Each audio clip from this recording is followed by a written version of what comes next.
gela ilunia. Bueno, Javierrekin izan dudan harremana, urte guzti hauetan, lehenengo hitza, otutzen zaidana, izan da,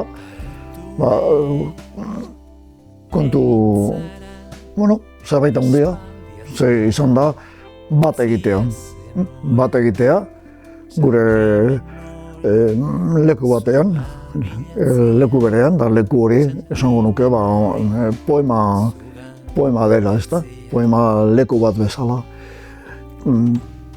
Alde horretatik, bat egite hori, edo leku berarekin lotze hori, batasun bat edo dagoela esango nuke,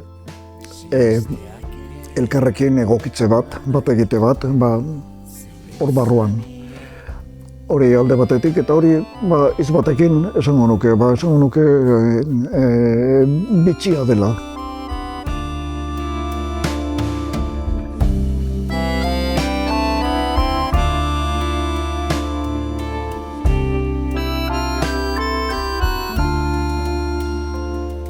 Baina bildurrira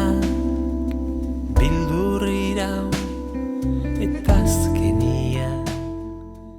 Bueno, niretzat 30 urte hauetako ibilbidea izan da, Iñaki Irazurekin batera izan da zerbait ederra, ezta?